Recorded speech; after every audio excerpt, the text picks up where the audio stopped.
So I decided to make a video on this Can-Am X3 I'm fixing. I'm gonna be replacing the axle, rear axle.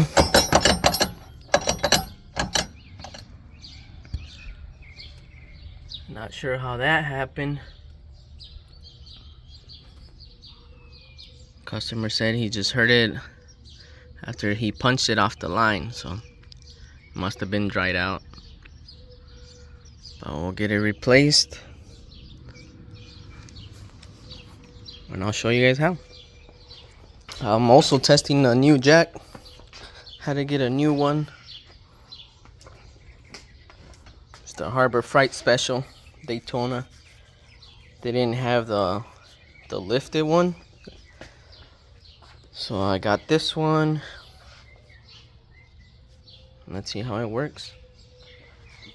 So to start off, I am just going to remove the tire and I'll just fast forward it.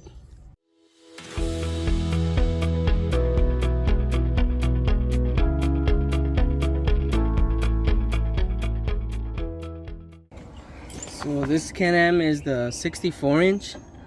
So the guy runs the spacer, and I would recommend, if you're wanting to make your machine wider, just to stick to getting wider wheels. I've been off-roading for quite a while, and I always seen it in Jeeps, and you could find some spacers that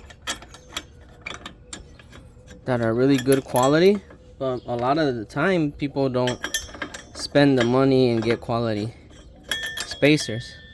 Not sure if these are good quality or not, but I would always just rather run a wider wheel than to run a spacer. Just my thought from experiences. So what we're gonna do is remove the cap here. Let's see. So we can get to the axle nut.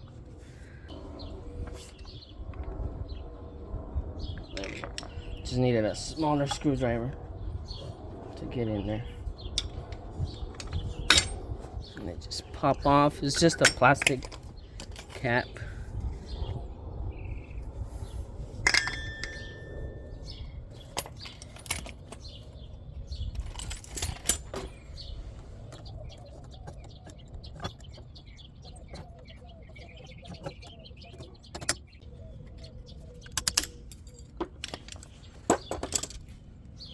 There we go.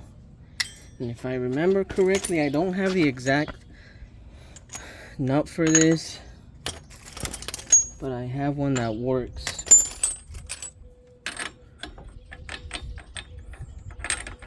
One 1/4. Let's see if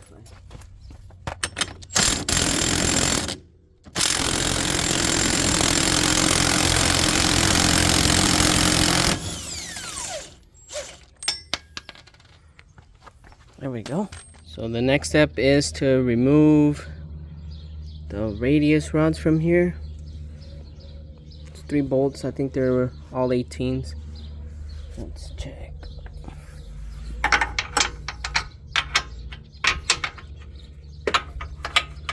Yeah, all 18. It's 3 of them. We'll get those off. I'm gonna hyperlapse it because I've removed this whole kit before to replace my radius rods, but on this occasion we're only going to remove it from the knuckle side. So I'll remove all those 3 and I'll get back with you guys.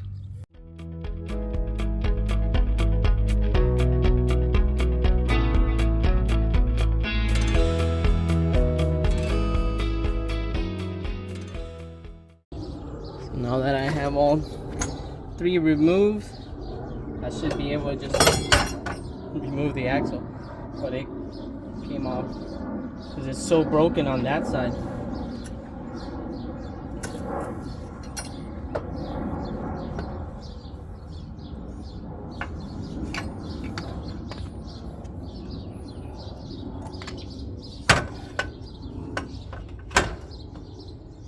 grab something to hang the knuckle there.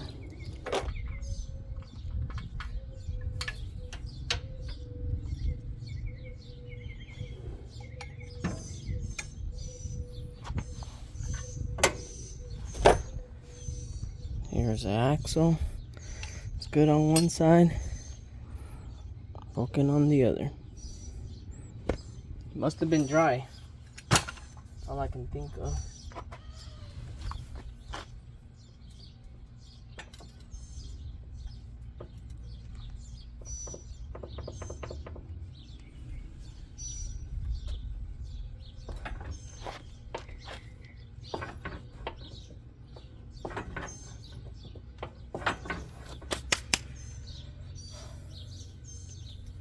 So it has to pop out. Let me grab a strap and see if we can get this to pop out. So the way it's broken, there is no way to really grab on it. So what I'm gonna do is tie this around the inside and try and just swing my little sledgehammer, see if it comes off.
And just like that, it comes off.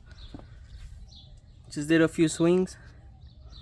This is how I tied it, and I just swing the hammer in the air. So I was gonna reshoot the scene to show you how I swing, but luckily the camera at my house captured it. It captured me swinging. And take a look here. The best way is to tug at these to get them off. If you sit here and just try and pry it off, chances are you're gonna take a while to get it off. So these clips here sit in there, and the only way to really pop them off is by tugs. I would say pull, but I feel like pulling is kind of like at a constant. So you're pulling, but this one you're shocking it to kind of get that clamp, C-clamp, to budge. But either way, we got it off. The rear ones are usually the easiest because let's say I couldn't take these off, I would just go on the other side, see if I can remove that one, and I can just pop it off to this side. If I was to remove the other side axle, you will be able to see straight to the other side. So that's a good thing about the rear, but the front is not like that. I am gonna clean this up a little bit because it is really greasy. I'll clean it up and then we'll get the replacement on there.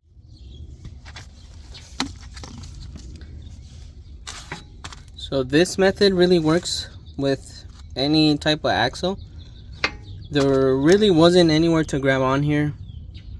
The other option really was to either get some type of clamp that would go in these grooves, or to weld something here from here to here to kind of get a hook in there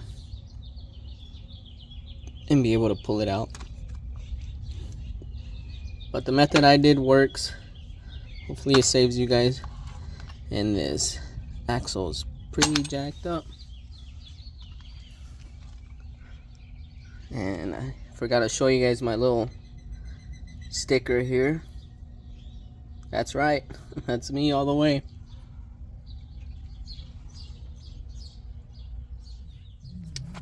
So disregard the background noise. Hopefully I don't get copyrighted. But one of the neighbors has the radio on.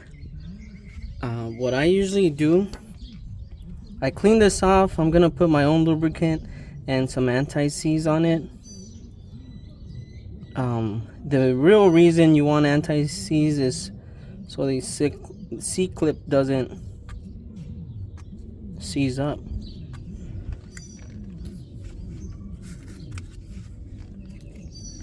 I'll place the anti-seize first.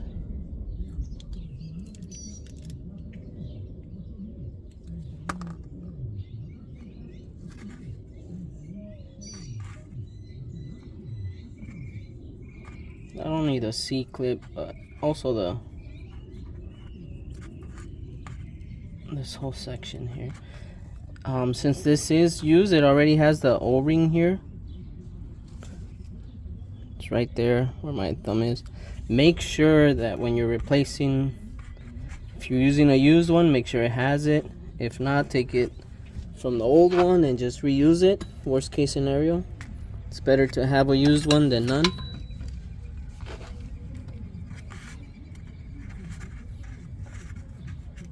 And anti-seize does, you really can't, no matter where you put it, it'll be good. So don't worry if you get it all over the place.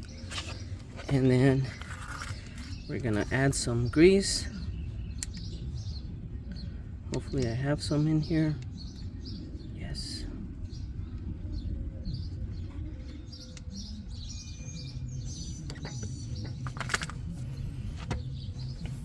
And we'll spread it all around the teeth here.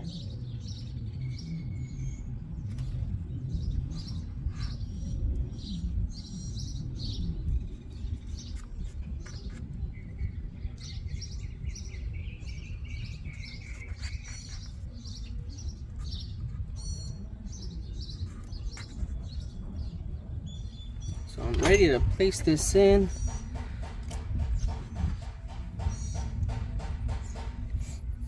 The short end goes into the transmission there, and this is the long end.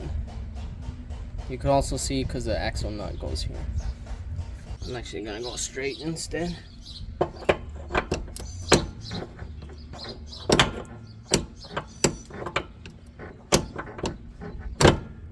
There we go. You just have to play with it a little bit, twist it, push until they falls in place, and it is.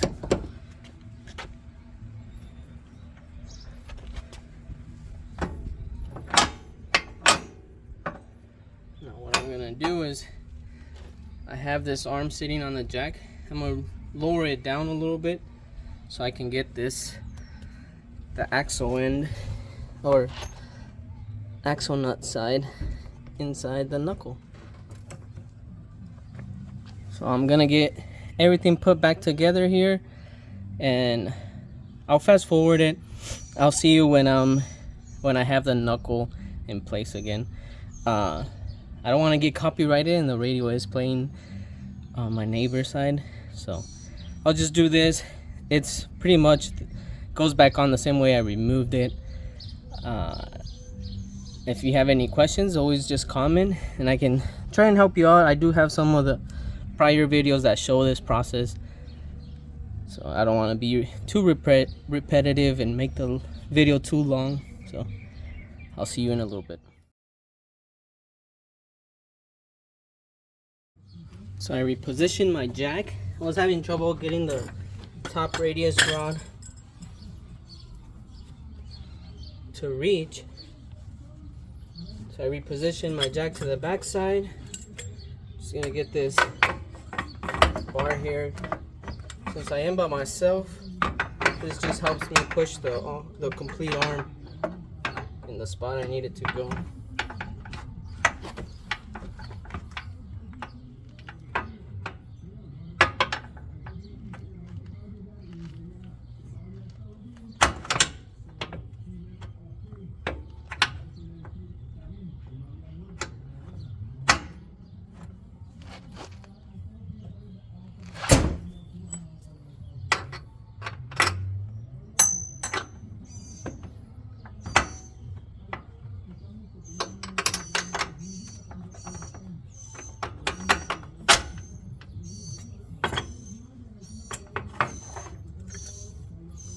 I got the first part of the radius rod in.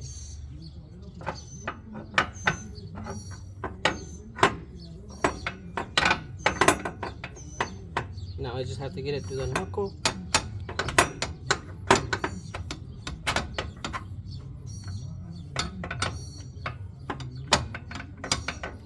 It looks like it's there.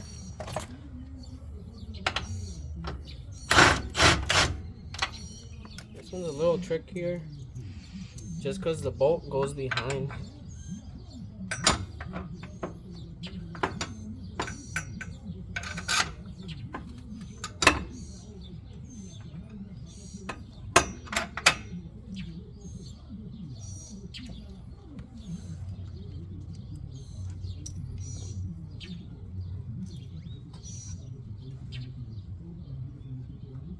So I got them all in place. I'm gonna do a hyperlapse again, and I'll be adding Loctite to these.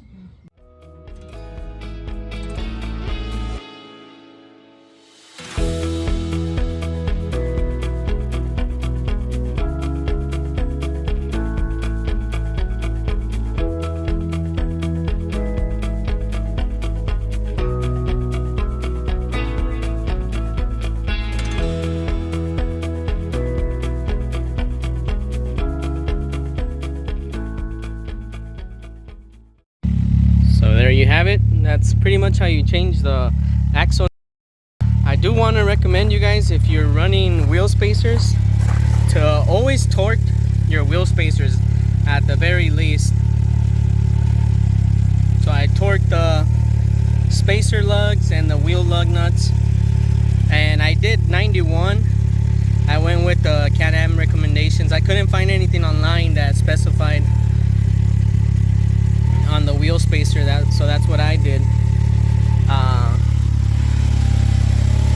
just let the owner know to give it a good clean. I kind of wiped it down a little bit, all the leftover grease, but when the engine gets hot, you'll be able to smell it if they don't clean it. So I did the best I could, and you'll probably take it to a car wash and just power wash it.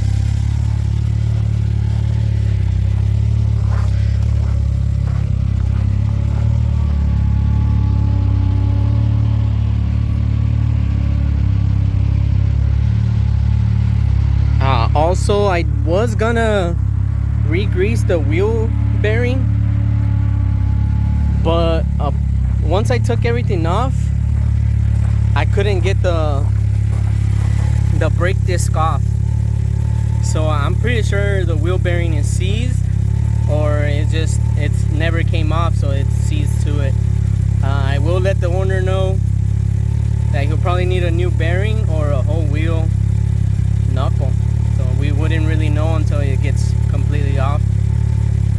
It sucks because I had it off and I didn't notice.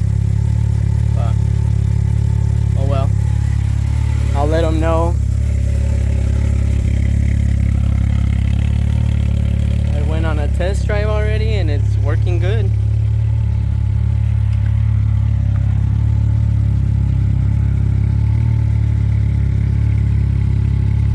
So that's what it looks like. This is the one that was stuck in the transmission. Luckily we were able to pop it off pretty easily. And he was out riding when it happened, so he kind of had to limp it back to his trailer or his house. So that's where all of this happened. But Pretty nice Can-Am setup. Really like the rigid lights on it.